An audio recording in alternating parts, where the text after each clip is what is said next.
Knowing versus being. So, in our society, in most societies, in most cultures, it is, uh, I think, pretty universally regarded as a good thing to be someone who has knowledge. And it is encouraged to learn and to acquire knowledge. And that's all good and all, but there's a thing about knowledge is how do you actually know that you know what you know? And the more that you think about that and you kind of probe that question, we're starting to get into the branch of philosophy called epistemology.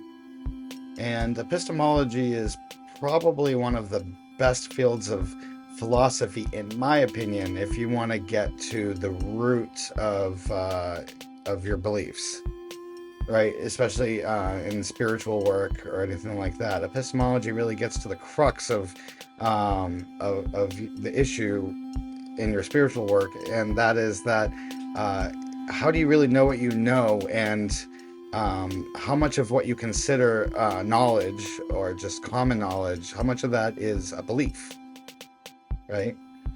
So knowledge is kind of a misnomer in a sense because, well, in a sense, what we know is our beliefs, right? Knowledge is knowing. So, in a sense, if you drop all your beliefs right now, there is in a sense, a knowing of whatever is appearing, even if there is no grokking or understanding of what is appearing. But typically, when we use the word knowing or knowledge, it's very dualistic because there is a knower and there is that which is known, right?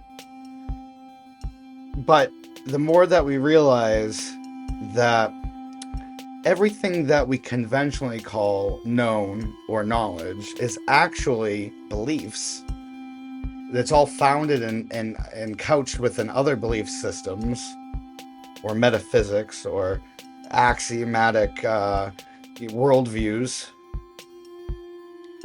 When we bite that bullet and we realize that all of what we conventionally call knowledge is actually a misnomer and should be reclassified as beliefs, then it's like we don't know anything, right? But then there's what can happen is that when we actually settle into that recognition of not knowing anything, so to speak, because there's no one to settle into it because there's no knowledge of us self from this perspective, so to speak, for lack of a better word, then the known and the knower sort of collapse into pure being, which was what was always the sort of manifold of all knowledge, so to speak. Knowledge was always just a belief system. So in this sense, it's like being, which is what is you always are. Being you can think of as the manifold for knowledge. There's no ability to know anything without being first, right? It's almost like being is like a piece of paper, and knowledge is like the what's illustrated on top of the piece of paper. You can't have the illustration without the piece of paper first. So being is like the substrate, so to speak, of knowledge. But when you collapse the duality between the knower and the known, then being becomes self-evident, and it is that which is known without a subject. It's just being and known sort of collapse